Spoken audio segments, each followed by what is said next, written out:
பயங்கரவாதத்தின் முன் இந்தியா ஒருபோதும் அடிபணியாது. செனாப் பாலம் மற்றும் கட்ரா வந்தே பாரத் ரயில்களை தொடங்கி வைத்து பிரதமர் உறுதி.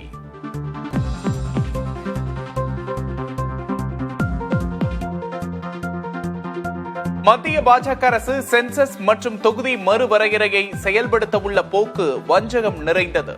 வளர்ச்சியடைந்த தென் மாநிலங்கள் தண்டிக்கப்பட இருப்பதாக முதல்வர் மு.க. ஸ்டாலின் கண்டனம்.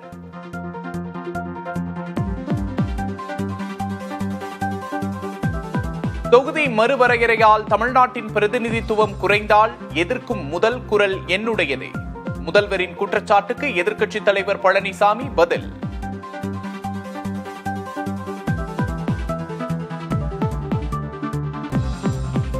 தமிழக மக்கள் உங்கள் துரோகத்தை ஒருபோதும் மன்னிக்க மாட்டார்கள் என எடப்பாடி பழனிசாமிக்கு கனிமொழி பதிலடி.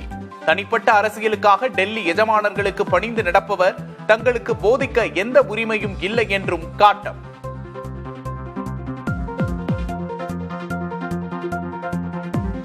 மதுரை முருக பக்தர்கள் மாநாட்டில் அறுபடை வீடுகளின் மாதிரிகளை வைத்து வழிபட ஏன் அனுமதி வழங்கப்படவில்லை என உயர்நீதிமன்ற கிளை கேள்வி.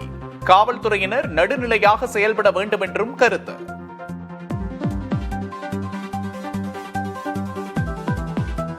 ராமதாஸ் அன்புமணி இடையே சமாதானம் ஏற்படும். பாமக கௌரவ தலைவர் ஜி.கே. மணி நம்பிக்கை. முன்னேற்றத்தினுடைய அறிகுறியாதான் இருவரும் சந்தித்து பேசியது. முன்னேற்றம் இல்லாம சந்திக்க முடியுமா? ஒரு தீர்வை நோக்கி இல்லாம சந்திக்க முடியாது. அப்ப பேசியாச்சு. மாநிலங்களவை தேர்தலில் போட்டியிடும் திமுக அதிமுக வேட்பாளர்கள் வேட்புமனு தாக்கல். திமுக சார்பில் களம் காணும் மக்கள் நீதி மய்ய தலைவர் கமல்ஹாசனும் வேட்புமனுவை தாக்கல் செய்தார்.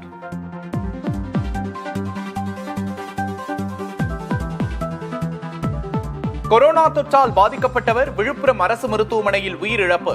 இணை நோய் மற்றும் இருதய பிரச்சனை இருந்ததாக மாவட்ட சுகாதாரத்துறை விளக்கம்.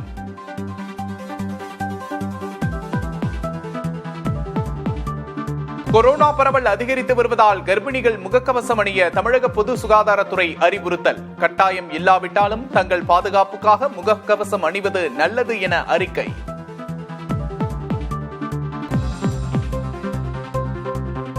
பௌர்ணமி கிரிவலத்தை முன்னிட்டு திருவண்ணாமலைக்கு சிறப்பு ரயில். விழுப்புரத்திலிருந்து வரும் 10ஆம் தேதி இயக்கப்படும் என்று தெற்கு ரயில்வே அறிவிப்பு.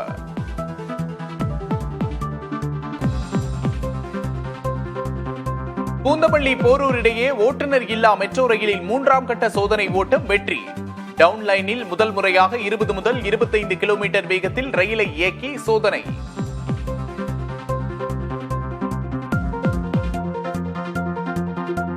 கனடாவில் இம்மாதம் நடைபெறவுள்ள G7 உச்சி மாநாட்டில் பங்கேற்க பிரதமர் மோடிக்கு அழைப்பு. கனடா பிரதமர் கார்னியை சந்திக்க ஆவலுடன் இருப்பதாக எக்ஸ் தளத்தில் மோடி பதிவு.